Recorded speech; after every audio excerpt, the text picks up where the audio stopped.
Chris, I'm okay, cool. Bobby, I'm good. Thank you, thank you, thank you. Your boy's good. Your boy's good. I guess we paid the internet bill. So listen, today we're gonna briefly cover some stuff. I'm presuming Deanna will come back in for some Q&A. I'm gonna talk to you guys like you're starting from scratch. If that's not you, then just bear with us as we get to the Q&A portion of this presentation. My goal, if you don't know any of my mission and my purpose, ministry, is to raise your financial literacy through real estate investing and entrepreneurship. I'm Kris Haskins. I'm from a little town called Lynchburg, Virginia, by way of Hampton University. I'm matriculated back in 1999. Thank you, Hampton University. Did music business stuff. As if you go to my channel, you'll see the little records that I did, which I don't boast about it often. Destructive lifestyle for many, many years. Made a bunch of money from EMI. We got a publishing deal. Hundreds of thousands of dollars. Fast forward a year or so, I found myself broke, $80 in my pocket, living on my friend's couch. I had to rewire my brain. I learned quickly that if you don't have wealth here and rich here, it won't end up here. Let me repeat that. If you don't have it here, it won't end up here. So for me, got a bunch of capital one time, lost it all. And I learned that the faster you get it, the faster you got to learn. Okay, so we're going to hopefully reprogram some of you guys today to hopefully you can keep some of the capital that you have or go out there and get you some. So the first, creative financing, so many ways to buy a house, but I'm going to talk to you about my favorite ways to buy. Well, actually, my favorite way to buy a house is going to be a strategy called subject to, and it's called subject to the existing financing. And if you don't have it yet, go ahead and download your Barron's Real Estate Guide. You can get that at krishaskins.com. If Deanna wants to put that up, it's KRIS Haskins.com or therealestateroundup.com. Make sure you go to suggested reading. You got to have your Barron's Real Estate Guide. You got to know the definitions of what you are doing so you can do it. You know, I heard of that before. What is that? So let's go take it right from the definition book here. Subject to is acquiring a piece of property with an existing mortgage, but not becoming personally liable for the debt. Okay. It's a circumstance in which a buyer takes title to a mortgaged piece of real property, but is not personally liable to the payment of the amount due. The buyer must make payments in order to keep the property. However, with default, only the buyer's equity of that property is lost. Something like an assumption which went out before probably some of us were born, right? They don't even do assumptions anymore. I've seen that maybe once or twice since I've been in the real estate business. So we're going to have some goodie for you too. I got a code I'm going to give you to get all this stuff, all my training at discount at the end. So subject to, what has the real estate industry, what they have done? I don't know why America does this. They've muddied it up. They've muddied it up, right? They will have you thinking that real estate and finance go together. Money and loans and real estate, they go together. Not true. I want to rewire your brain a little bit, y'all. If you could take the little hand and just go, take your hand and go.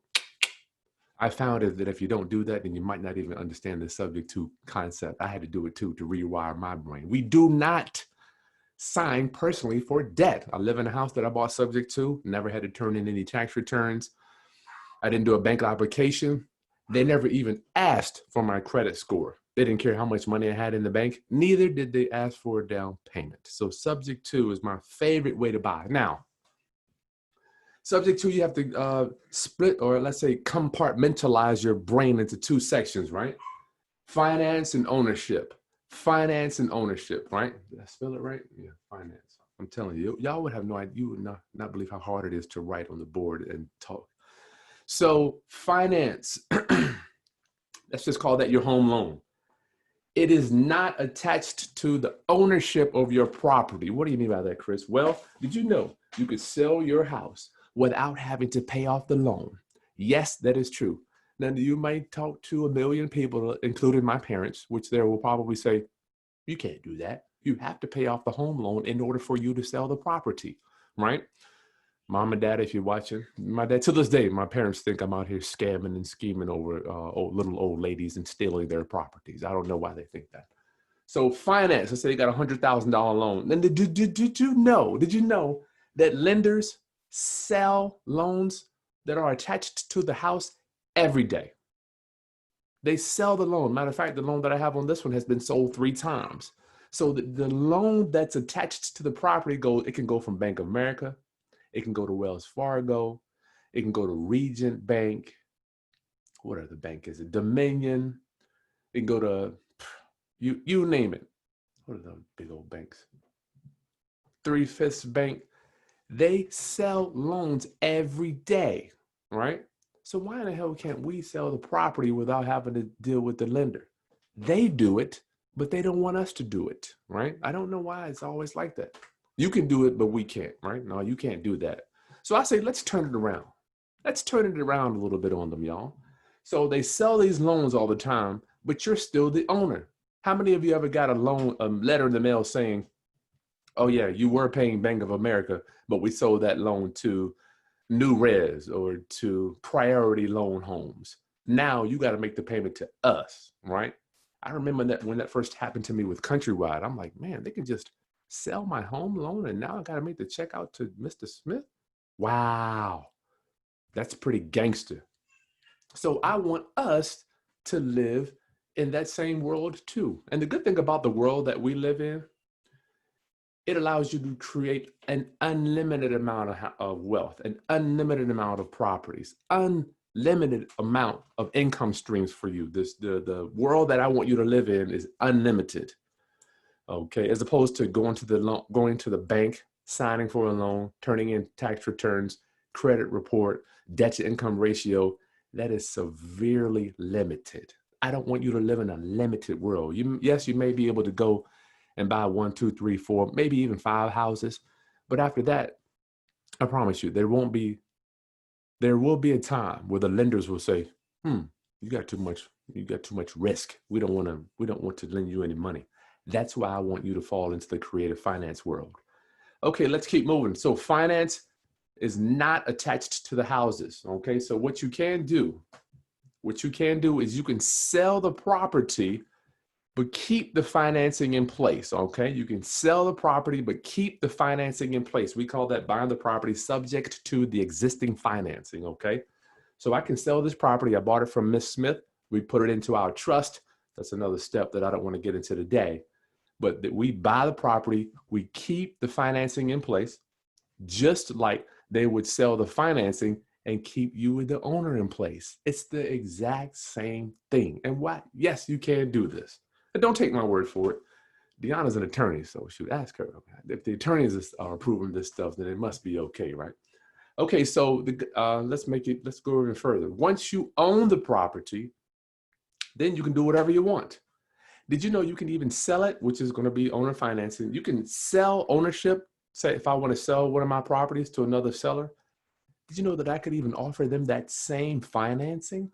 I can take the same financing that's with Wells Fargo and offer it to a new owner, a new buyer. So when you buy houses subject to, you get control of the financing and you get control of the house. I mean, you're talking about powerful, y'all, powerful. When I learned about these moves, I'm like, you gotta be joking. Here I am thinking that the only strategy that I have is to go out and get a loan, hard money lender, or some type of unfavorable financing with a bank and buy a property. I don't even have to go qualify for this financing. Sign me up, right? Sign me up. Okay, so that's subject to, obviously, you can't learn this stuff in and out in 5 minutes.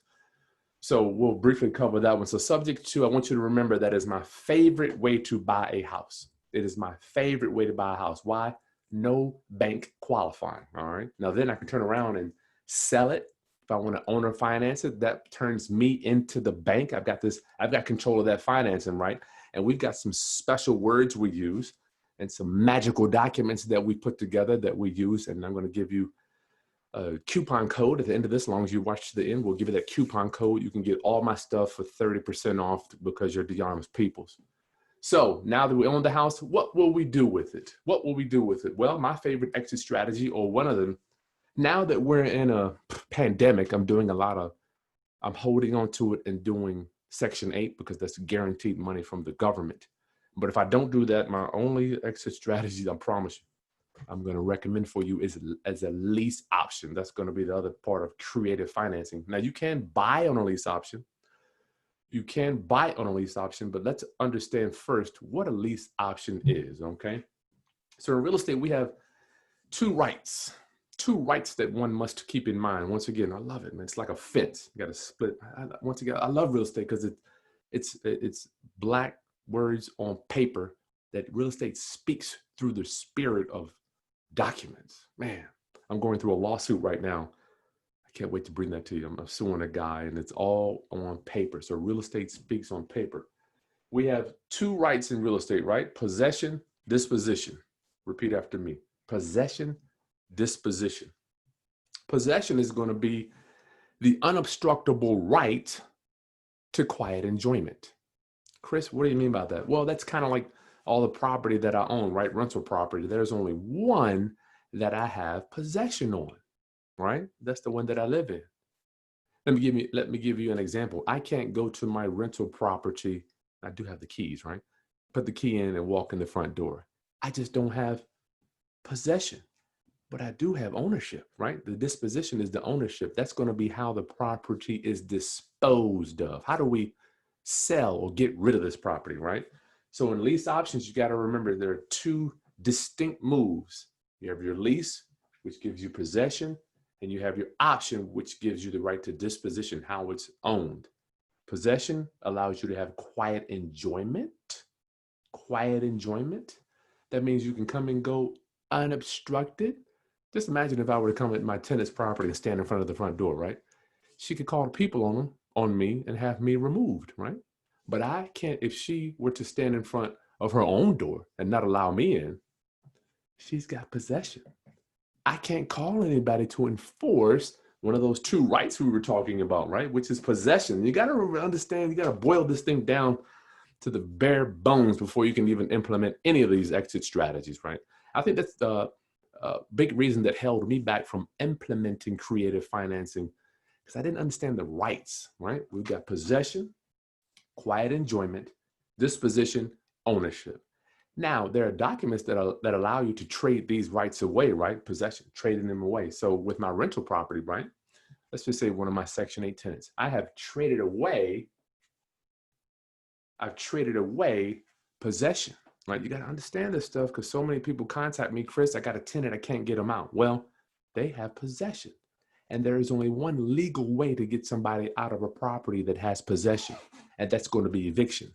Thanks to the CDC moratorium, we can't even do that now, right? They put a halt to evictions nationwide. God bless us all. Possession, we trade that away. What do we trade that right away for? Money, right? So the tenant pays us to have possession. This is going to be the lease portion in your lease option. Disposition. Now, you can also trade this right away if you like. What we do with a lease option is we trade the disposition right away for a down payment. Very simple stuff here when you boil it down. So the lease is two distinctly different moves. And you better understand that going in there, because if you put a lease and an option together, all I can do is pray for you. Because if you try to put them together, they're two different moves. I've seen people put them on the same piece of paper and the judge say, well, that looks something like a mortgage-like instrument. We're not going to honor that. So please keep them separately if you're doing these lease options out there in the field. And on my possession, get your bearings, right? I give you the bearings definition: the holding, control, or custody of property for one's use, either as owner, remember you can have possession, or person with another right. It's going to be the tenant. All right. So on a lease option, two documents. That's your lease. We're trading that right away. After we buy a subject to, then we do the lease option. The lease gets us monthly income. Disposition, if we trade that away for, regarding the option, that gives us the down payment. Let me repeat that. Lease is what we get our monthly cash flow in. Oops. I'm sorry. Lease option. I should have wrote that down. Lease option. Lease gives our tenant, quiet enjoyment, unobstructed by you or anybody. Option gives them the right to buy the property, right? And, and there's some other moving parts in there and language, magic words that you got to use that we can't cover in 30, 40 minutes. So the option gives them the right to buy the property. How do they get that option? All you got to do is pay for it. All we want is a few dollars right now. These options can go. The biggest option I've received in my career has been $25,000. And it's so funny how people will walk away from any amount of down payment. My mentors got $50,000 down payment and people have walked away from it. So I'm saying that to say I have yet to have a tenant since 2000 when I started implementing lease options in 2007-8. I have yet to have a tenant buyer exercise their option and buy. I haven't seen it yet. As many of them as I've done. I have sold a house, I lie to you not. I've sold a house, a lease option, 3 times in a year. That means I've received 3 down payments, right? So I got $3,000 each. That's $9,000 on one house. And then I was getting rent, I don't know, with the rent, $800 a month. Let's say I missed 4 months of rent. So that one little house made me 8, 12, 13,000. Very, very lucrative strategy, lease options. If you know anything about my content, I strictly do lease options or Section 8. Lease options or Section 8. Lease options, I get a down payment and monthly rent. Section 8, I get guaranteed rent. The reason I'm staying away from private pay tenants because of all this uncertainty in the market. We don't know where the real estate, I'm concerned. I'm concerned about the real estate market, our economy, unemployment, underemployment, job loss, all this stuff. So Section 8 is going to guarantee my rent, but lease options, even if they do become unemployed or if they have a problem with income, at least I got that down payment, that $3, $4, $5, $10,000, right? So what else we got? Okay, so the last thing I wanted to cover was owner financing. Owner financing, once again, finance ownership. If you own a property, y'all, you can sell the property along with selling the financing. And I don't care whether you own it outright or you have a loan on it, right? Now we get so deep into this. Substitution of collateral, cross collateralization, so many things that we can do with this debt. This financing can be moved around to different properties. I've done deals where I've sold a property and then moved the financing to another house. So many strategies that I don't want to give you too much now, but I just want you to understand. Owner financing, let's say you sold the house, you can take back a note, you turn into the bank. Even if you have a loan, you can layer that, you can wrap that loan on top of it. So there's several ways for you to get involved with real estate without dirtying up your knees, begging banks for loans, which I haven't done that in so long. I'm kind of, I guess you would say I'm biased. I would prefer you not to have to go beg lenders for loans. So yeah, man, that's kind of in a nutshell. We got subject to, lease options, owner financing. That's how we put deals together. You could do, these deals are done every day, but you got to learn the magic words. You're going to have to learn how to communicate with these sellers. I remember when I learned the line, well, Miss Smith, when I learned the line, how to do owner financing. I'm like, how in the hell am I going to get somebody to sell me their house and they finance it for me? That's when I learned the line. My mentor said, well, Kris, let me teach you this, blah, blah, blah. So Miss Smith, I would I want to buy this property, but I tell you what, you're going to sell it to me for $108,000. I would so much, you already know and love the property already, right? I would much rather just, as opposed to me going out and get a loan and paying the bank 7%, I would much rather just pay you that 7%, Miss Smith, every month, because you already know all the ins and outs of the property. You love it. You've owned it for the last X amount of years. Why would I pay the bank when I can just pay you that every month? That's how we get them on the hook. What do you mean, Kris? Pay me every month. I didn't even know you could do that. That's when you back them into subject to, wrap note. Then I'm telling you, when you implement that substitution of collateral, you can make money when you sell the property with a loan on it. It's truly cool. I don't want to get into that, but yeah. So listen, that's all I got. That's my presentation for today, Deanna. And I have a special code for you. If you want to if you go to my website, use the code law clerk.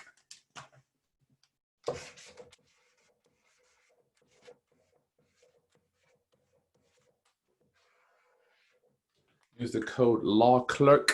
You can get 30% off of all the training we have. It'll just be for today, you know. Fantastic. Can you guys hear me better? Yeah. I switched to my phone. So Okay. we got some questions that came in, and I'm sure as people ask questions, it will trigger more questions. Yeah. So the first question, first of all, that was fantastic. I told you make things plain, and one of my favorite people to watch when it comes to learning this stuff. So let's see. Do they have a certain, someone asked, do they have a certain time period to buy the option? For example, 2 years. Oh man, who asked that? Aaron, I love that. That was a great question. When I first started, I always was taught that it should be 2 years, right? But then started doing my research, and I'm so amazing. We have this brain that allows us to create so much opportunity out there, right? Did you know, Aaron, the option could be anything under the sun? Right now, we do 10 years. When I sit down with people, I'm like, I have the pen, right? Piece of paper. I'm like, how many years do you need before you qualify? I let them tell me, because I don't even care if I take the house back or not. And 9 times out of 10, they're not going to cash me out. But you don't have to do years. You can say, okay, whenever something happens, you can say whenever grandma or pa moves on to the afterlife, that's when the option will be good for X amount of time. You could say whenever my child graduates from college, that's when the option, as whatever it is that you and the seller agree on is what it will be. So for me, I just say, listen, I just let them put whatever they want. And usually they say 3-4 years. very good, very good. And I do want to give this disclaimer as we roll into Q&A, because I know questions will get very specific. So remember, you guys, anytime that you're in a real estate investing event, that person that is teaching is not giving you legal advice, right? Oh, yeah. So this event, this particular meeting is meant to be informational, and Kris is giving you his experience based on his experience as a real estate investor. He's been doing it for a while. But of course, no matter what state you're in, you want to build a relationship with an attorney in your state and make sure that that attorney is looking at your contracts and your deals. And this is the value of being a member of like a RIA or of a meetup group, because you can start getting referrals about what is legal in your state. Okay. There you go. So I just want to remind you guys of that stuff, because this is great information. And then what you do is you take this information and you apply it to your market, and also, meet some real estate attorneys in your area to make sure you're straight. So I just All want my to remind Texas you guys homies, of that. yeah. I'm not an attorney or an accountant. This is informational. Texas Mm-hmm. homies, lease options, you're done. You got to do owner financing. Can't do lease options out there. That was a gem right there. Okay. So so that's the thing. I always tell you guys, there's so much information on the internet. You have to listen to it, and then also double check the laws in your state. That's so good point. Okay, and that brings me to this next question. Someone asked, where you located in Georgia? And I know you're in the 757. Oh, yeah, right? Hampton. I'm in Hampton. Yeah. Kris is in my old stomping grounds, Hampton. And is subject to a lease option allowable in all states. So we just covered that. So you just got to double check your state. Latoya, let us know where you're from. Yeah, let us know where you're from. Let's stay there for a minute, Deanna. Is it legal in my state? I don't want your viewers. Here's the thing. How many times in my own town was I told, you can't do that? So I want your viewers to be vigilant and not just talk to one person. Deanna, I just cannot tell you, when you walk the line of the wealthy, right, there's not a lot of people that are doing this. Hence why I feel that our channel is so successful. I just think I can tell you, people have talked to attorneys that I know a lot of attorneys that won't even do this stuff, to be honest. So if someone tells you can't do it, even me, at least go dig a little deeper, because you're going to be told, what do you mean? You can buy the house and not pay the loan off? Nah, you can't do that. You can't do that. Would you agree, Dion?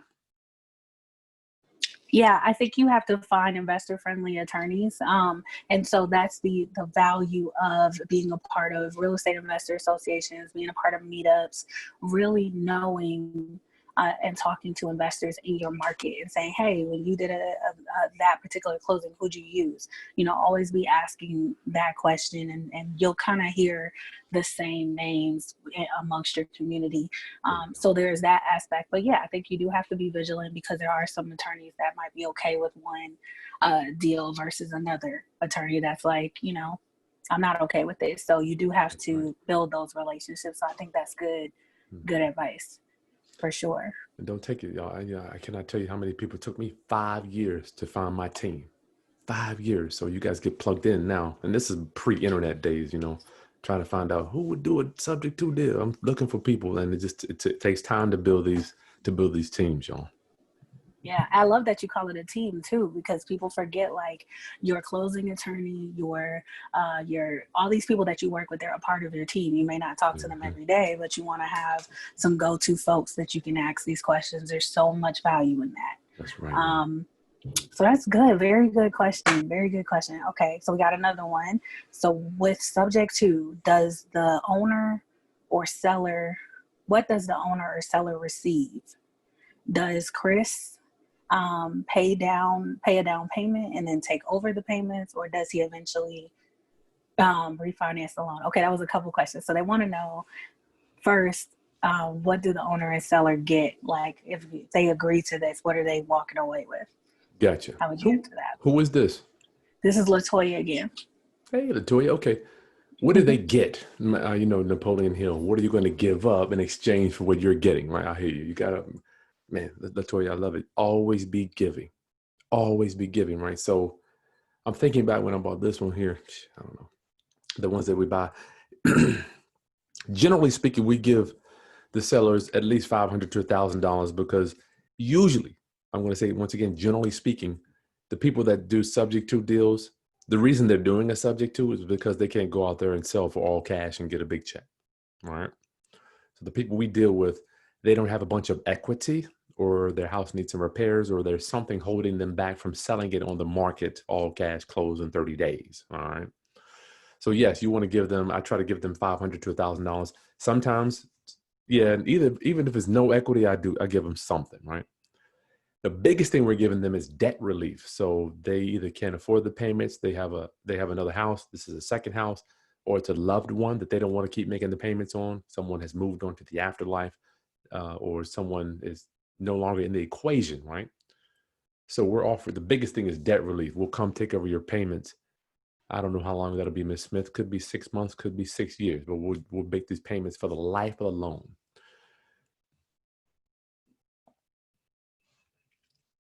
Very good. Very good. It was another part. The second part was, let's see, do you pay a down payment and take over payments?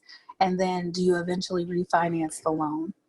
Down payment. Yeah. Okay. Down payment. That's negotiable. Yeah. If it's enough, whatever's in it, whatever the deal will permit. Usually they're behind in payments. Let's say they're $4,000 or $5,000 behind. So they don't get big down payments. Usually, that can be everyone is case specific. And the last part was, what was the last thing? Do you eventually refinance the loan? Oh yeah. Well, here's the thing with financing, Latoya. I try to keep financing as long as possible. Borrow as long as you can, but pay off early, right? Borrow long, pay off early. So if I can keep some financing in place, and then if I go to sell the property and I can sell the financing too, I want to stay away from refinancing anything in my name, Latoya. I don't want anything in my name. So as long as I can keep their financing, I will do that. You want to keep financing out of your name. If you got some financing that you didn't qualify for and you control it, we would never get rid of that. We want to ride that thing out to the end. Say you got a $100,000 loan on this house, and then you go sell it for 140. You get a $20,000 down payment, and you finance 120 of it. Do you know what type of driver's seat you will be in to have the golden goose paying you for years? This is getting good. I can see it warming up, and the questions are like jumping right now. So let us know if you Yeah, you won't need be a selling break. off no financing. Man. Keep that hold that financing to the take that to the grave, and then when you move on to the afterlife, your family gets the financing because you don't even own it, right? All you own is the financing. Just imagine when someone moves on to the afterlife, that loan is still there. The bank doesn't. The lien is still there, right? You pass it down. It's good. It's good. Okay, so we got that one answered. And I do want to remind you guys, so I saw someone was saying they're in Atlanta. Make sure you follow myself and Kris. So I'm Law Clerk on Demand on IG, Facebook, everything. So if you need resources here in Atlanta, Kris is based out of Virginia, but he can help you anywhere. His YouTube channel, Kris Haskins, he's got it up. Just literally type him in and all of the things that he's talking about. I'm telling you guys, just go and binge that stuff. And then I put the link to his product with the code Law Clerk. You get your discount in the chat as well. Yeah. But we're going to keep the questions going, but I wanted to answer that. Remember, you guys, put your question in the Q&A box because the chat is moving fast and I don't want to skip any questions because we have plenty of time, okay? All right, next question. Does this strategy work best in certain areas, A and B neighborhoods? Certain areas. Nah, this strategy works A to Z, even in commercial. And usually commercial has a lot of layering of debt on it. Who is this? Sorry, I mute myself so they can hear you. This is Aaron. Aaron, okay. No, anywhere there's debt. See, the good thing about real estate is we as humans have tied it up. We've muddied up financing and homes. Financing and homes. You got to remember this, Aaron. Financing and homes. They don't go together. Contrary to popular belief, when I first got in the game, you see, it's not the house's fault that you owe $1 million. Neither is it the house's fault that it's free and clear, right? They don't go together. The house doesn't care what debt is on it. So anywhere in America where there's debt, that's why real estate is such a powerful beast, an engine that can get you to wealthy, right? Because we have our society has tied this debt onto these properties. So usually when someone gets into trouble, that's when we step in and take over those payments. But if somebody's not in trouble and they don't have to sell, you can't help them. You can't talk somebody. Yeah, it's going to be I have yet to see, the masters that I know can't even talk somebody into doing this subject too, if they're not motivated. That's good. And this kind of piggybacks off that last question. So Aaron's asking, can this strategy work virtually? Virtually. Yeah, you better have some boots on the ground that know how to negotiate subject to, unless you're going to negotiate it over the phone. You got to learn the magic words. You got to, without the magic words, you cannot go in there and say, Miss Smith, we're going to buy your house subject to. How about that? Ain't going to work. You got to know the magic words. And that's why the negotiating audio, if you go to KrisHaskins.com, we've got an 11 audio negotiating module for you that walks you step by step with the magic words. You got to know that stuff. Yeah, and that's a major gem, Kris, because and you guys, I'm talking to you as someone who's literally like learned from Kris. And so that was one of my questions. I was like, this strategy is amazing, but how do we get it out? And I love that you said we're not going to talk to them in real estate terms. We're not going to say subject to. We're not going to, talk to them that way because they're going to be like, what are you talking about? And it's not going to work out. But I'm sure many of us were ready to say that or have said that. So that's the importance of the course. Yeah. I did it too. I know I made that mistake. So, get out of here, because you're all pumped up after this. Because whenever I listen to Kris or watch any of his videos, I think there's so much opportunity. Like, I'm so excited. All right, I just want to run and offer to do this to someone, but you got to get it out right. So that's the value of listening to. Like, I love that you literally have modules on negotiation and how to get it out correctly. That is huge. Magic words, magic. Yes, I'm sure they are magic too. Okay. Imagine thinking about my parents, like they think I'm out here just stealing people's house. I'm like, Mom, I'm helping Mom, what I'm gonna do? Anyway, that's my personal stuff I got to deal with. No, but I can see that. But there are some people, especially right, like, would you say that right now this is like a red hot strategy? I mean, considering like you Yeah. touched on the evictions and foreclosures, like whenever the faucet turns on, this is going to be like, Good gosh, I'm cash heavy, dude. And not only mhm, that, with the people that have already pledged money to invest with us, it's mhm, not super hot at this second. I mean, it's getting hot, but a lot of people are kind of digging their heels in with those forbearances. So I go to somebody's house, they'll love me, they'll love the deal. Let's do it. I got their down payment set up. Next day, well, I got a letter from the bank. They said I don't got to make a payment for 6 months, so I'm gonna kind of I'm gonna wait it out a little while. So I'm seeing a lot of that happening now. mhm. So, but it's inevitable. Yeah, yeah. Because this forbearance that they're getting, is it like 6 months to a year? 6 months, And yeah, so, 6 months. yeah, but then eventually they still gotta jump back in there, so that headache is back, right? Yeah, a lot of what Yeah. I found. Even my mentor, he had 14 houses, Deanna. Hmm. And I'm sitting here right there, like, hey, I can help you, dude. I can help you. When we're in it, like when you're walking in those shoes, and I've been there. I've been foreclosed on 3 times. It's just so emotional. You can't see everything. There's so much emotion going around. Payments here, phone bill, power bill, all that stuff. So it's kind of challenging for people in that situation, including me, to make a good decision. Yeah, good. Let's see. So next question we have is, how do you identify properties that are potential subject to deals? Who is that? That is Sharon. Sharon. Good question. How do you identify them? Well, generally speaking, there are going to be deals where there's debt in place. I'm thinking about what I'm doing right now. They're behind like 10 months. There's enough equity in the deal for you to possibly make money later. But let me tell you what a typical subject to deal looks like. Let's just say no equity or low equity, right? Now, sometimes, I mean, you can do it so many ways, Sharon. Say, here's one of the magic sayings is, Miss Smith, I know let's say the house is worth 80 and they owe 60. Miss Smith, after you pay off that 60, you're setting them up mentally to talk about subject to. After you pay off that 60, how much money do you want to get in your pocket? So you're like, bam, that's the first door, ABC, right? Always be closing. How much money do you need in your pocket after that 60 is paid off?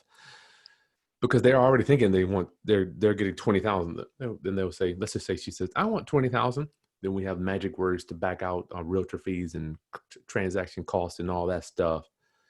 And then let's just say we get her down to 10,000.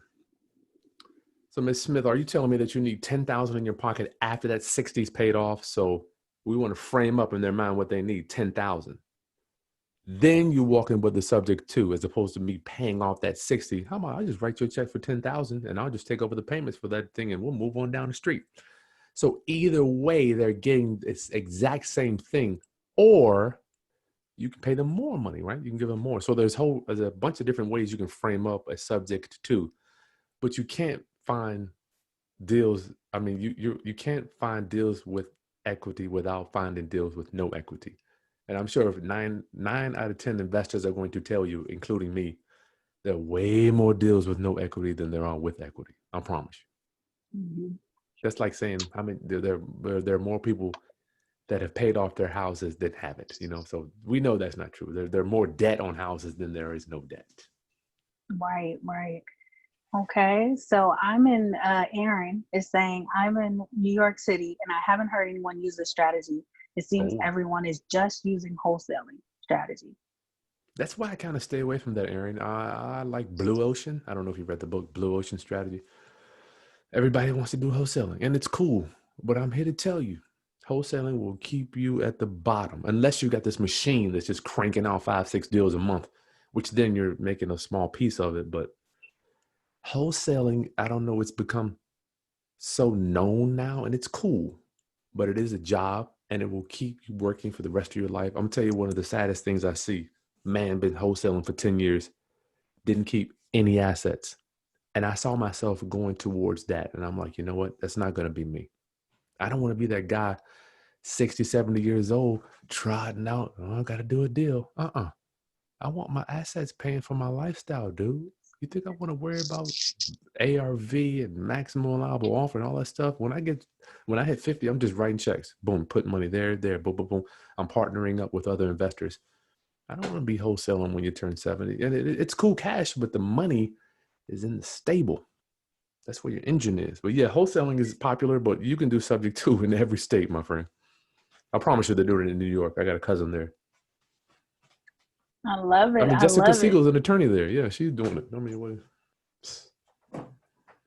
the problem Very is it's a good. thin line. Like Aaron, just imagine this alternate universe where the loan people that go get loans and high equity stuff, it looks just like the creative financing world, but they don't mix. They look alike, but they're not the same. Very good. Very good. Shout out to Shamika. She says she loves that Kris wants to know everyone's name. He's super Yeah. engaging. You know I love you. I love y'all, man. I've Chris been is where the you at. bomb. I was so excited when he said yes, he would do our meeting, y'all. You have no idea. I've been telling him like every other day, we're so happy to have you. Chris is amazing. So okay. And funny story. So I added Chris on Facebook after watching all these videos. And then he sends me a message. He's like, all right, how are you? What do you do? And then we realized we went to the same college and all that. But that says a lot about his personality. He's very engaging.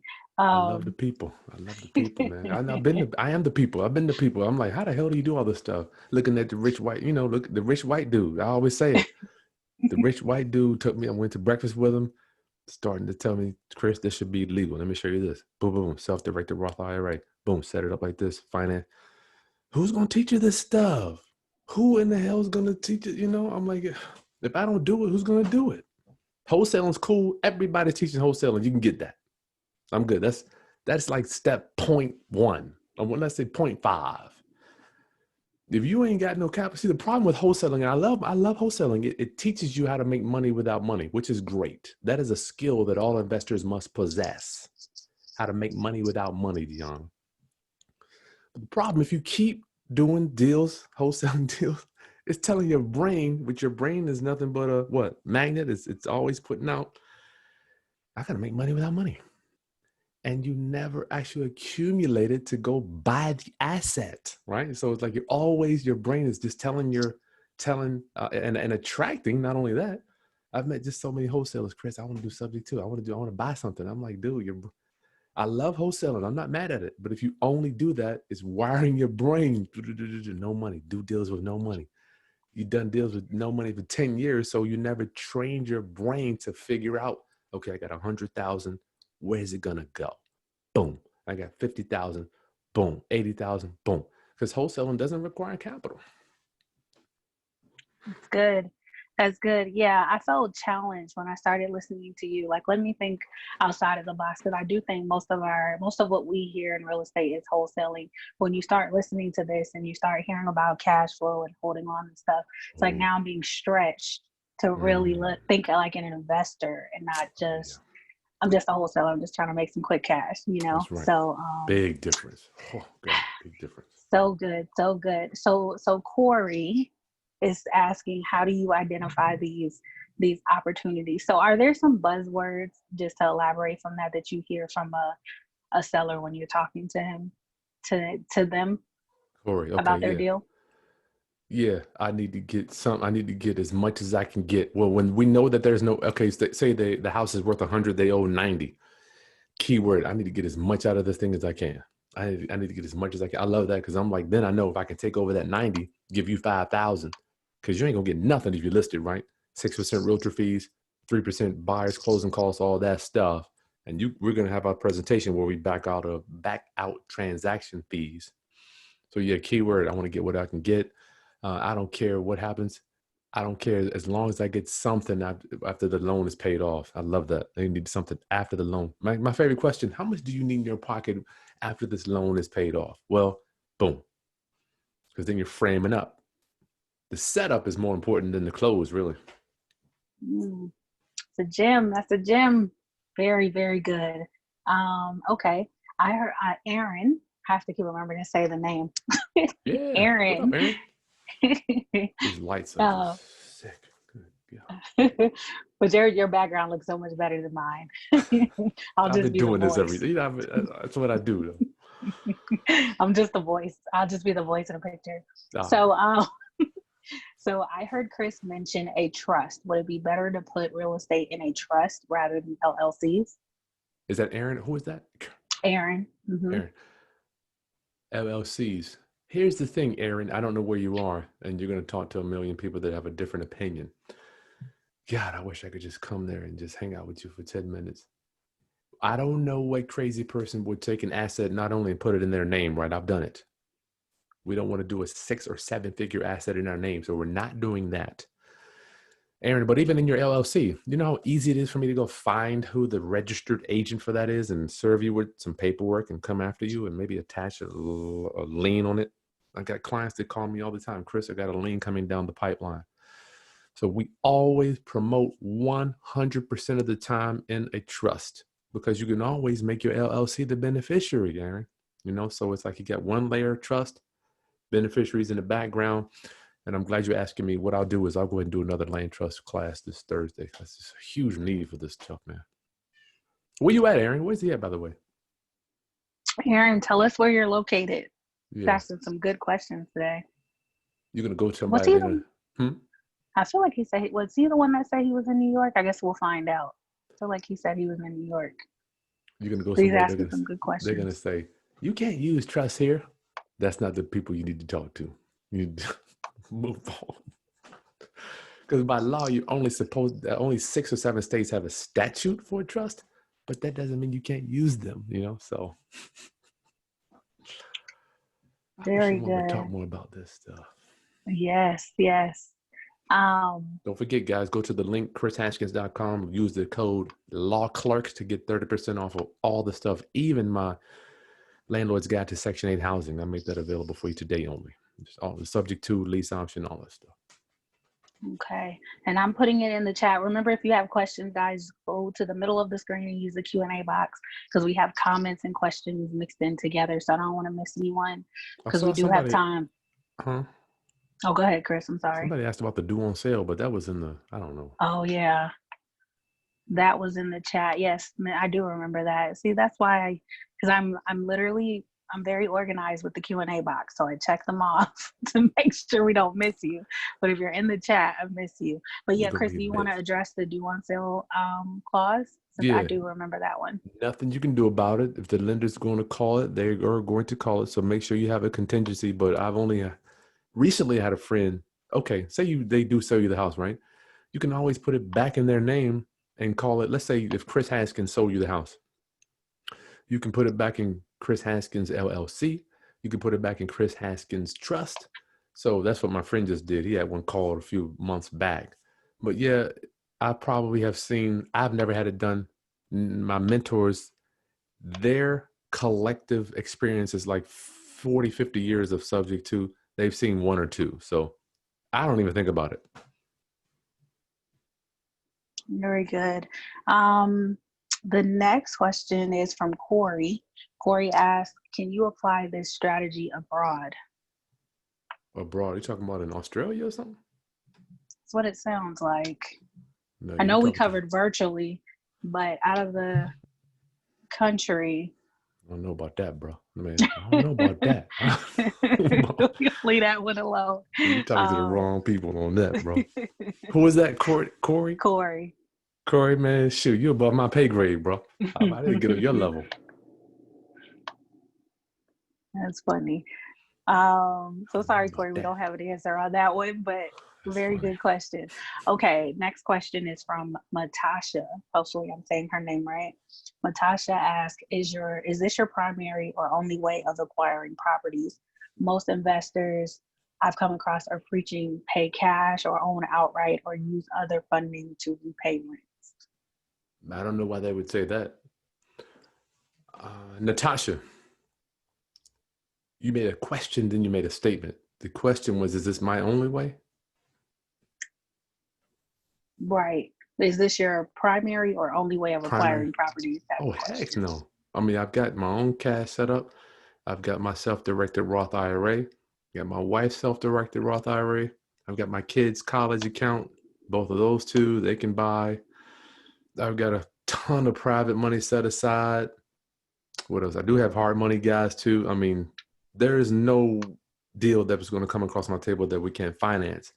But my favorite way is subject to, because I'm buying the property and I'm a ghost when it comes. I'm buying a house and I'm buying the financing, right? So as long as, let's say you're buying a house with 30-year mortgage, then you can sell it on a 30-year mortgage too. So that's my favorite way to buy. But it's not the only way. Shoot, man. That's why I love it. There's so many ways to buy a house, not just one way. That, see, the problem, America, once again, we muddy stuff up. Agents got to have a job. Loan officers got to have a job. The banks have to have their street guys, mortgage brokers. So many people have muddied up real estate. And when I've recognized this back in 07, 08, I'm like, man, I don't need to talk to any of these people to buy a house. None of them. And it's cutting out a lot of salaries and people making money. So they make money on our ignorance, right? So when you buy like this, realtor doesn't get paid, loan officer, home inspector, who else? You name it. Well, the closing company still gets paid, but a lot of people in the chain of command that get taken out of the equation. That's why you don't hear about this stuff. Agents don't want to hear about it because they don't make money. It's good. Okay, so the next question we have is from Sharon.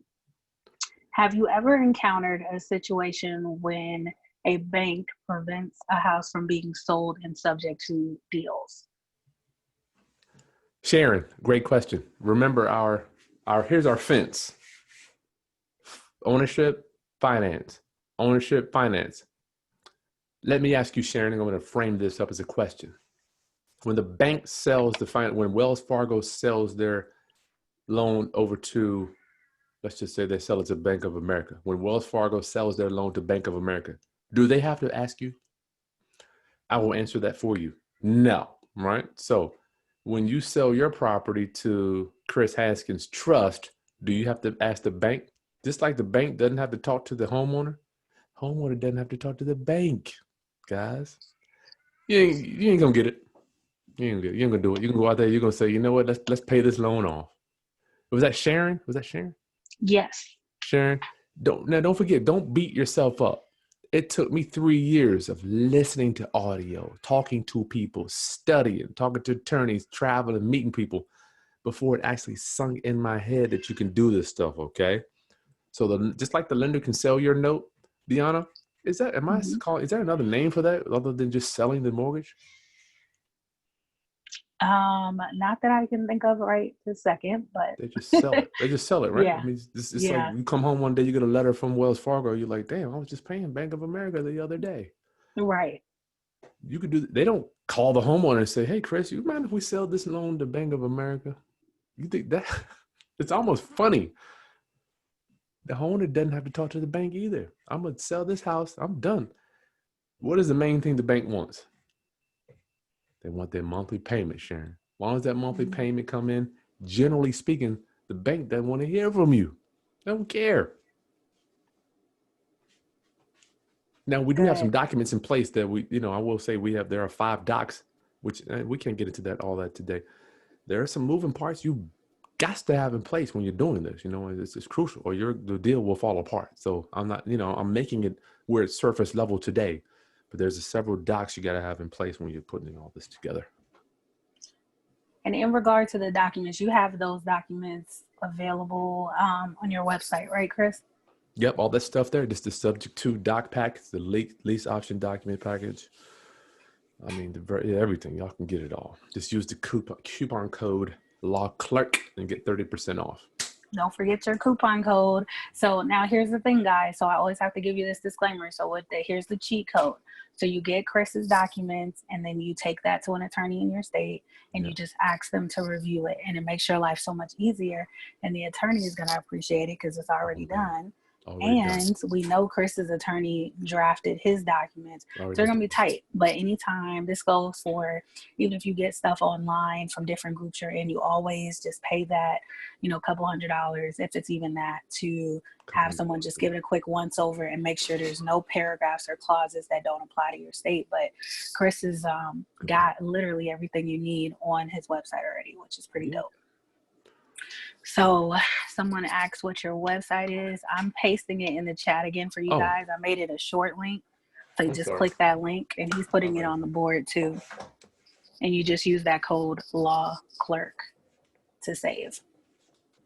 Isn't his board nice? I gotta get one of those. You know, I got this from hanging out with Patrick Bet David when I went. Oh, there. When I went down to went to his office a couple times. KrisHaskins.com is the website. Is that right? Yeah, Kris Haskins. Pat, Nice. man, I learned so much from these. Gotta have good mentors, y'all. I paid a man Oh, thousands of dollars, but I mean, still. awesome. Okay, so and Aaron is letting us know he is from New York City. What up, Aaron? You in trouble up there, dog. I don't know what y'all gonna do about rents up there. Whew. So let's see. Hey Kris, this is Marquise. What up?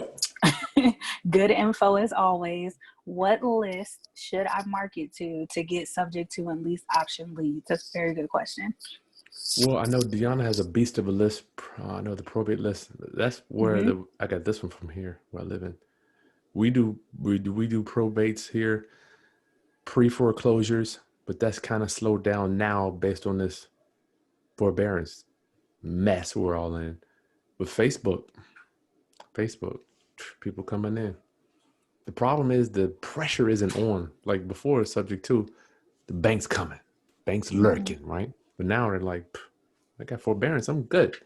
So it's less stress. So some people will take action, some won't. But it's gonna be over the next few months. It's gonna be hit or miss. You know. Yes, absolutely, Marquise. Definitely, the courthouse leads are always going to be a source for you. That's our specialty with Law Clerk on Demand. And I'll put my website in the chat as well, but it's lawclerkondemand.com. Yeah. But you want to really be shaking that courthouse down. When in doubt, when your phone's not ringing, go grab a probate list, an eviction list, a divorce list, and talk to these Mhm. people and listen to their situation. Because just because I'm on a list, that doesn't mean that I'm only, open to one option.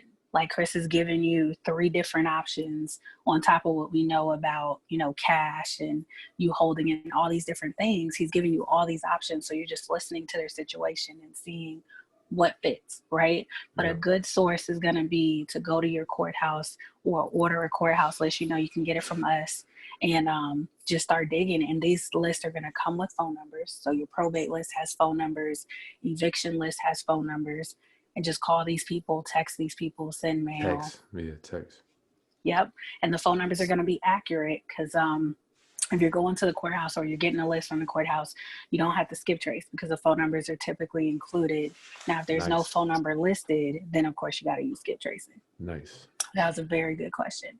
Yeah. So, and we're actually right on time because I always like to conclude with marketing. So what would you say your like Aaron is asking what kind of marketing is used to find these type of deals? Kris, what's your favorite like marketing techniques? I'm telling you, I used to be a direct mail guy. I would Mm-hmm. live or die direct mail. I could show you here. Let me show you let me show you my little swipe file here. Okay. Keep it right over here. Ooh, the Q&A box is on fire. This is what I like to see.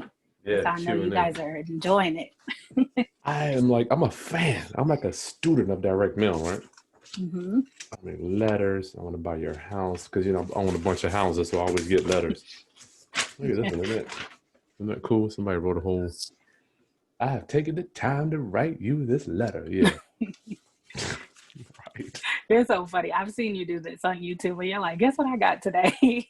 I love it. I love people, I'm like, I used to love direct mail. But further, I love words, man. Urgent, want to buy your house. So I could go through this stuff all day. Letters that I've gotten.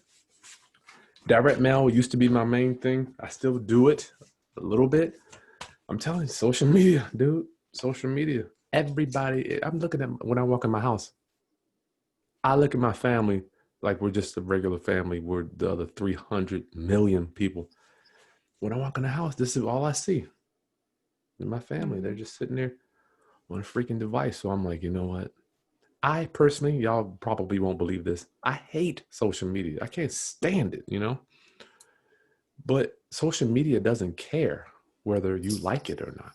You know, it just Right. doesn't care. Like just like exercising and being healthy, doesn't matter whether you like it or not. You better do it or you're gonna lose. So, Aaron or whoever that was, social media, my friend. That's good. That's good. So, do you think direct mail is still effective, or do you think it's totally dead, considering how hot social media has become Well, I and know text it messaging? works. The problem is by the time my letter gets there, all Mm-hmm. the homies done already, you know, they done already talked about 4 or 5 homies before they get my letter. So social media is like this. And even with your stuff, with the phone, the cold calling and the text. Yes. Let me tell you, when I started out, we were doing handwritten letters, right? Then I bought a bulk mail stamp. I thought I was doing something. I got a bulk mail stamp. I'm blowing up. Then I found out that you could use the internet to, say we sent out 1,000 letters. I paid somebody to do that, Deanna. Then this gentleman showed me, Kris, you can just click a button online with click to mail and you can send out 10,000 letters in a few minutes. So it's Mm. almost like, I don't know, man, technology is just shortening the curve and making stuff so much faster. It's just, it will make your mind explode thinking about it. Yeah, it's good. I always like to hear your insight, and especially when folks say that was their primary marketing channel, but I think what helps you win too is that you are open to pivot and to changing things and Didn't doing, want to. responding to the times. Didn't want to.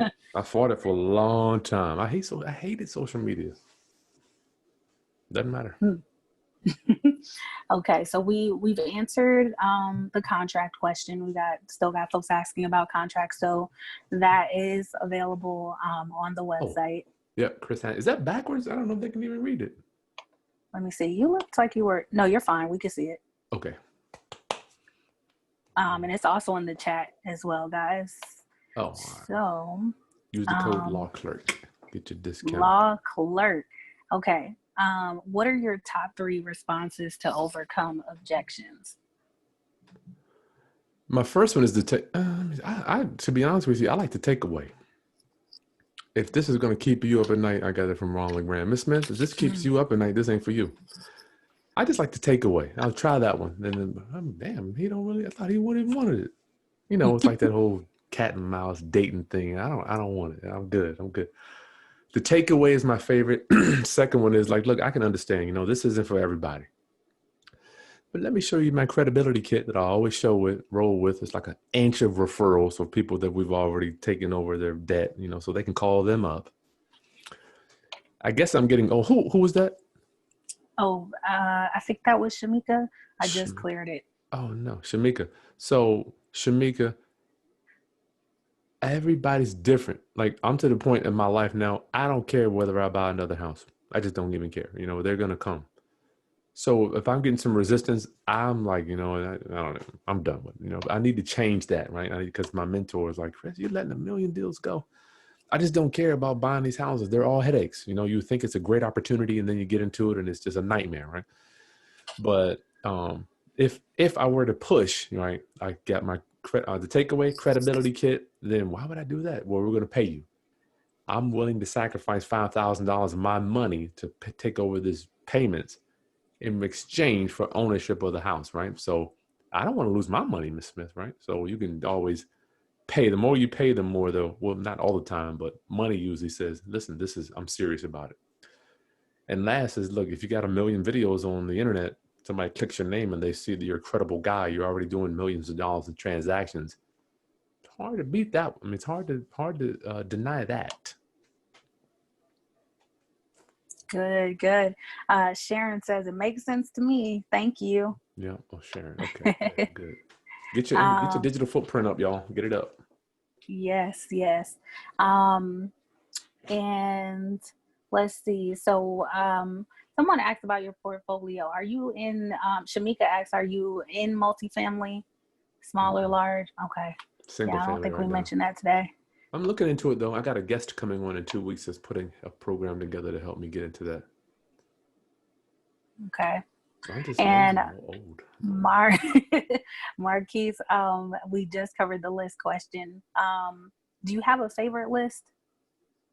that you use, like if you were about to send some marketing today, what's your Marketing. go-to? Probate is the best one. I know some friends of mine down in Florida are just doing the non-owner occupied list. Well, they do the cold Hmm. calling stuff, which I don't do. Hmm. But social media for me, it's like a Yeah. machine. It's a machine. Absolutely. Yeah, and the probates, I mean, it's just not gonna stop. Like that's People die. every single month. They're Yeah, it's dying. just consistent. And then the fact that the phone number is included, I mean, That's a beast. Yeah. and and don't sit there and rock back and forth about saturation. Know that, there's so many counties in your state. There's one for you that's gonna work. It's just about being consistent. Um When do you use, Bobby is asking, when do you use a wrap mortgage when applying Okay. subject to? Bobby, what up, homie? When do we use a wrap? I usually do not. I've done it once. Here's the thing. When you start talking about wraps and all that stuff, trying to coerce the seller to do business with you, you don't want to start talking too much industry jargon, Bobby. Usually I'll give them a wrap if they have some equity, right? So the wrap is going to say, look, here's your $100,000 loan. I'm going to put another 100 on it. That allows you to be comfortable. You can take the house back if I don't perform, right? I will pull that out at the last moment if somebody is scared that you're not going to make the payments. But usually I'm giving them some money so they'll come around. But use the wrap if they're nervous you're not going to make the payments. And further, if they need to go show that debt instrument to another borrower or to go qualify for another loan, you can show them that too. But still, you're going to have problems with tax returns when they go get a new loan. They're going to want to know why aren't this income getting showed up on the tax returns? Because you definitely will not let them take the payment and pay the loan. You're going to make the payment to the lender. Good. That's good. So we got a couple of comments that came in. Shamika says she's definitely going to check out your website. And Stephanie is on the website and she wants to know where to get the forms and agreements. They just go to KrisHaskins.com. They're all right there. That's the first one is the subject to. I can share my screen, I guess. Okay. I can't do it. You can do Is it. it given? The first one. Let me give you, let me make sure the permissions are on. The first one, it doesn't matter, Dion. The first one, the subject to document packet, if you just scroll right down, is the very first one. Oh, no, it isn't. It's the second one.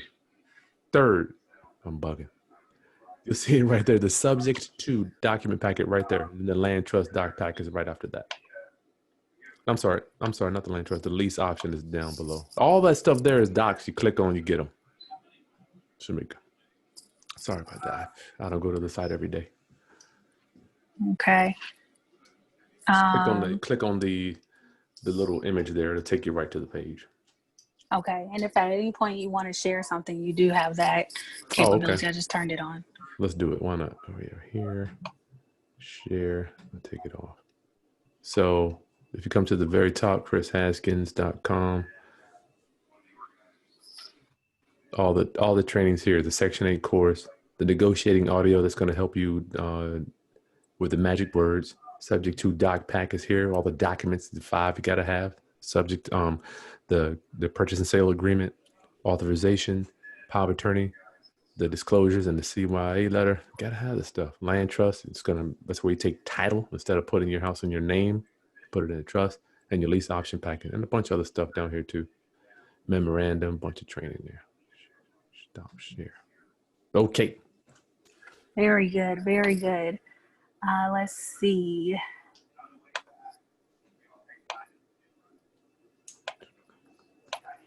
So Shamika said she just is just trying to get understanding on placing properties in trust and obtained through a subject to. Are you deeding the property over to the trust? How does that work? Yeah, when you go to buy it, Shamika, right? Yes. Shamika, great question. And once again, give yourself a break. We've been talking for an hour, right? It took me 3 years to figure this stuff out. 3 years, right? So just give yourself, don't come down on yourself if you can't get it. When you buy the property, you're going to create the trust. I'm giving you 30% off today if you want my trust, or you can get it from wherever. You create the trust. The property goes into the trust, right? Then you go to closing. Now the 123 trust owns the property. You are the beneficiary of that trust, right? So my thing is, I don't want to be on title anywhere, right? Not only do I have millions of dollars of umbrella insurance, too, I just don't want people to see my name on title. Neither do I want them to see my LLC on title, Shamika. So you get the prompt. So your contract is going to say buyer 123 trust, seller owner of record. And when you go to closing, you have that trust. You give it to your attorney or your title company. Boom, you get the deed. I wish I could show you one of my deeds, but you got to do it. This is stuff that you have. Here's the thing. Either you're going to walk in the shoes of the wealthy or not. I had to tell myself that. Listen, Kris, you're going to learn this stuff or not. I don't care if you're just wholesaling, buying subject to, buying with a loan, hard money, whatever. The land trust is for us, it's been the best way to go. Anonymity, fast title on it. I mean, so many things you can do. Yes, absolutely. Stephanie says she found the forms. Smiley face. So good. Clerk, use your code. Yes, law clerk can save right now. Why do I do it? Why do I do it, Dion? I don't know. Carla says, thank you so much for all that you do. Thank you for saying that. Maybe you could talk to my wife. Talk to my wife more. I get people in this house. Anyway, okay, you're welcome. Thank you. And guys, we are approaching towards the end of the meeting, so we'll take a few more questions, but I think this has been fantastic. Make sure, like I said, this is one of my favorite YouTube channels, so go tap in with him. The party doesn't have to stop here. This replay will be available on my channel, but you can go to Kris Haskins' channel and literally turn off the TV and the music and just listen to these amazing interviews.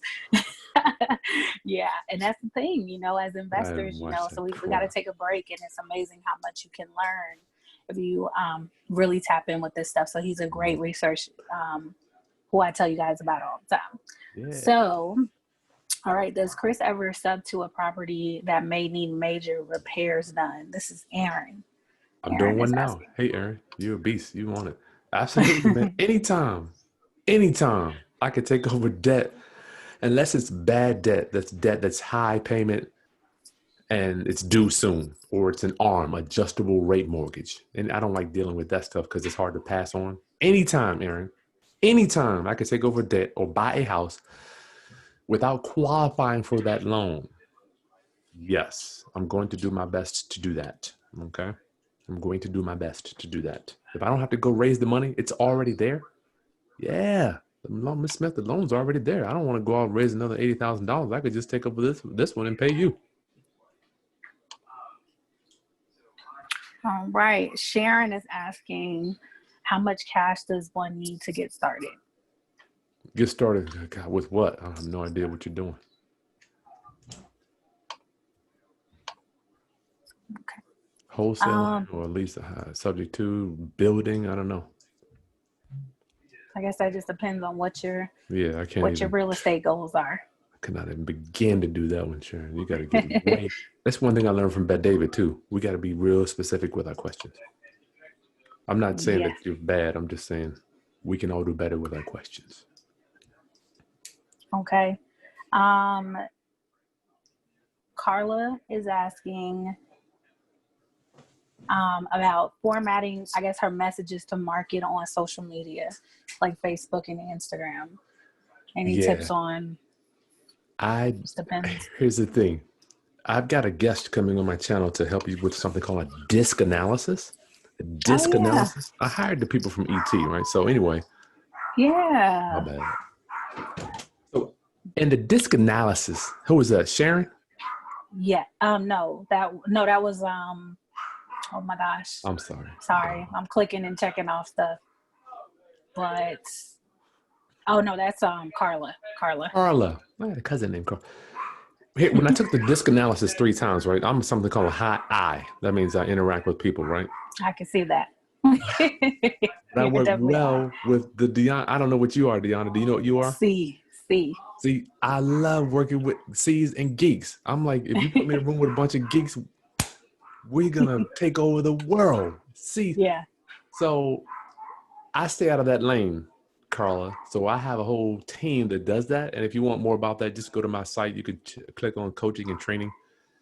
These dudes set it up. They'll build it, get the CRM, text messaging, all that stuff. Because I'm like, if I try to learn this stuff, it's going to take me out of my element, which is my strength is raising money, financing houses, right? And managing construction. That's my thing. So all that technical stuff, wrong guy.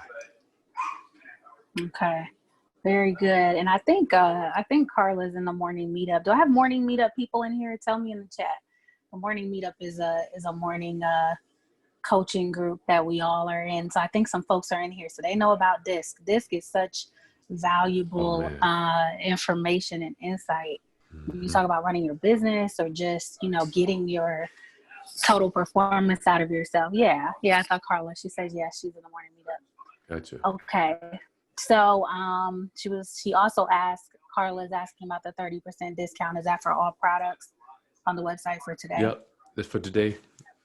Yeah, just go there, just click it, use the coupon code. It's right there. Yeah, you can use it on the Section 8, everything. Everything across the board. Why? Because I love you. I want y'all to get out there and take action. Okay. And Carla also asked about objections. And she was saying she doesn't have credibility yet. I know, Kris, you mentioned your negotiation training would prepare people for that, dealing with objections.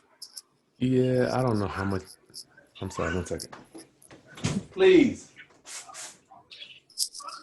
The dog going crazy, y'all. Objections. Yeah, well, we went over some of that earlier, but yes. The negotiating audio will help you with that. Well, what about this? What about that? But you never get them all. And it's not, is that Carla? Yes. It's not as bad, I promise you. The fear, I remember I've been audited twice from the IRS. I was worried about what was going to happen. Would I lose all my real estate? Would they come take all my capital? Would they make me move? You don't get that many questions. It's one or two. So. Good. Okay. Let's see. He is amazing. Kris is amazing. Thank you, Deanna. God bless you both for sharing. Thank you. I told y'all Kris was the bomb. Let's see. Thank you for the information. Aaron says, thank you for the information. Definitely interested in learning more. Cool. And we are at the finish line. Kris gets a water break because y'all went in with these questions. Let's see. What forms do I need? Stephanie is asking, what forms do I need for some money down, the rest in payment arrangements with the seller? Owner finance. So she's asking about owner finance. So you have those forms I do on your website. Darren, a matter of fact, I got a new one I created. If you want that one, you're going to get, it's like $100. I had a special. It's really included in my private money training module. You got to have your deed of trust and your promissory note, which you give to the title company to close it. But yeah, you got to have those deed of trust, AKA mortgage, which you record against the property so they can foreclose on you. But yeah, you got to have that stuff. They should be on there too. It's just my private lending presentation and prospectus. Got to have it. Okay. Fantastic. And then we just have a bunch of, oh, that's the chat. I was about to say, I thought we cleared out that Q&A box. You cool. But, I got a few more minutes. If you want to go, I'm good. Either one. Okay. Any other questions, you guys? We made it. I mean, that was a really, really good conversation and insight. And one of the things I love about this meeting is, we have a different speaker every month, but everyone has a different perspective and a different approach. And that's why I always say, let's just take it from the top as far as like, how do you define these different strategies? How do you approach them? And so this conversation was so insightful. Yep. Thank you so much. It's an honor to always hang out with you. I got to get you on my channel too, Deanna. Let's do it. Yeah. Yes. Matasha says, thank you so much for the information, Kris. Running to your YouTube channel. She says she is running to follow now. I know that's right. I'm telling y'all. That's one of my favorite channels. So, wow. Okay. Any other questions? Marketing, these strategies. Remember, you guys, once you leave this meeting, you have these strategies in your arsenal, but you have to do marketing this week. If you have not talked to sellers, if you have not, sent some text messages, made some cold calls, sent some mail, these strategies won't mean anything if you don't have anybody to talk to. So Nope. Get to marketing. Let's see, we had another. Which course covers marketing strategies? Now Law Clerk on Demand does have a course called Real Legal Cash, which does actually go over how to, thank you, Kris. It goes over how to find deals at your local courthouse and how to market to them. So we go over pulling probate lists, eviction lists, divorce lists. We go over how to send your direct mail, how to cold call, and then you get 5 hours of marketing calls and training that I've done with folks. So if you are interested in that, I'm going to put our website in the chat, which is lawclerkondemand.com. Nice. Kris, do you have anything on your website about just marketing in general? Only thing we have is a link you could set a phone call up to talk to my team for Facebook. Okay. It's coaching and training, but I love you say the courthouse. I used to live. I remember the first time I walked in there, the deeds. It's like, okay, this is what the colonists were thinking of when they came. It's almost like this. Yeah. This is how they control all this. This is my mentor used to say, Kris, let's go down to the Department of Wealth.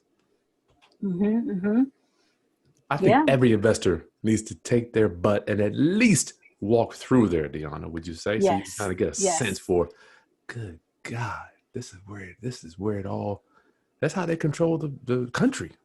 Right. And you may say, I never want to come to this probate room ever again. And that's cool. That's why we exist, because we like going, because we're crazy over here. But our law clerks are trained to do that. But you going, I still welcome investors to go and just check it out, because you'll understand what you're purchasing. So many people buy lists and they don't really understand what's going on. And that's why we started teaching probate. Or I personally started teaching probate and evictions and divorce, and really helping you understand what you're purchasing. That information should be fresh. That information should have a phone number if possible. But you're not going to know that if you've never seen a file, or you've never gone to a training, right? Or you've never just shown up to the courthouse and saw, how tough it is. I just think they need to see it. They need to see it so they can just get a sense for the magnitude of all those. I mean, the deed books. You got hundreds of deed books. It's just amazing.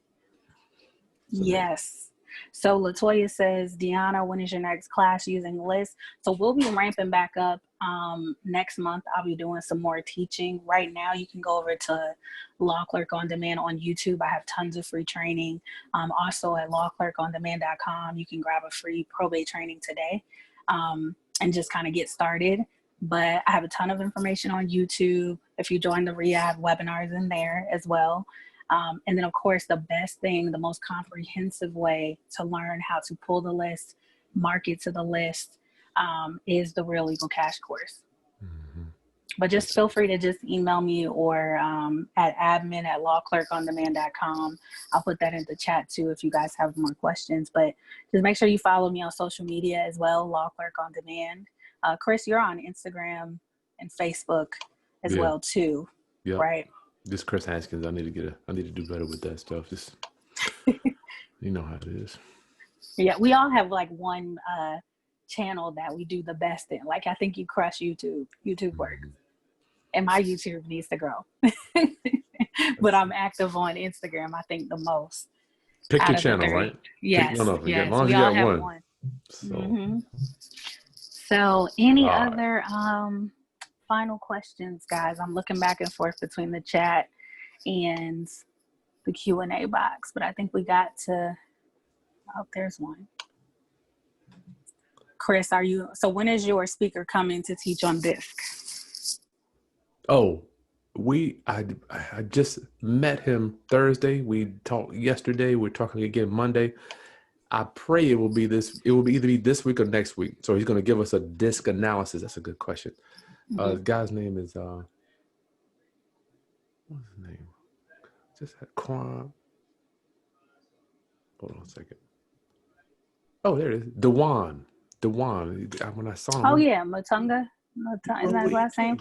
Yeah, Duke. Yeah. We know who he is. Yeah, he's excellent person.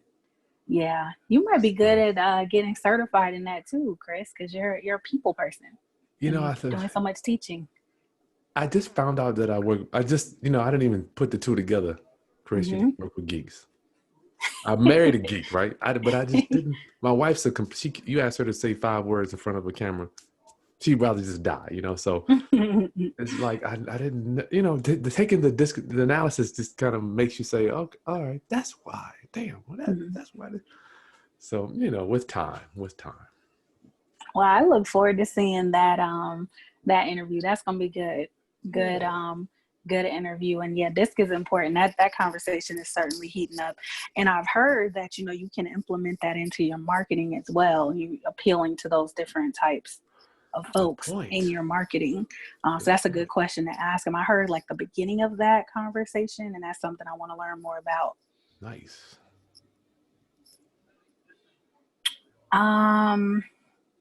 So someone asked me about the GSCCA website. That is different.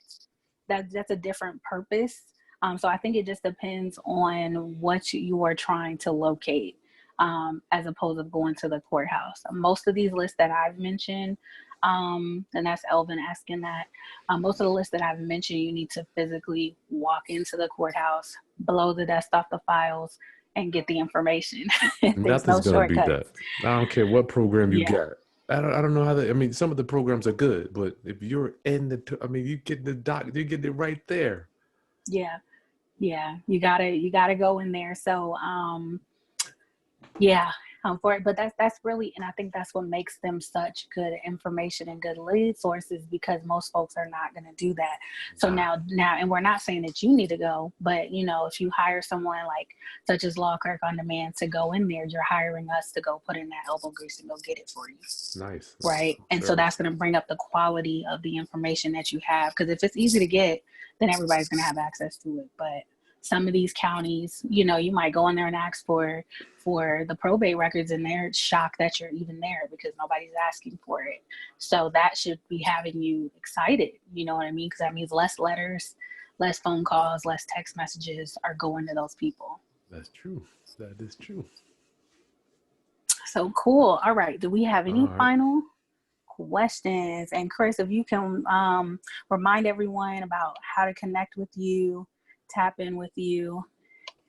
Yeah, the best thing for us is YouTube. If you guys, we got 60,000 subs. We do a ton of value add to your life. My mission is to raise your financial literacy through real estate investing and entrepreneurship, and add some entertainment to it as well. I'm learning that people ain't gonna, if you're boring, they ain't gonna watch. So trying to make sure you're getting entertained and getting some information so we can change your mindset and raise your financial literacy. It's just really cool, man. I mean, it's unbelievable. We got like 50,000 views in the last 4 days. It's just, I don't know what happened.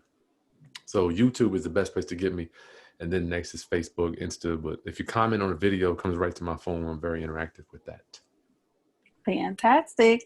And final comment, Deanna and Kris, this was a very informative session. Thank you for sharing knowledge.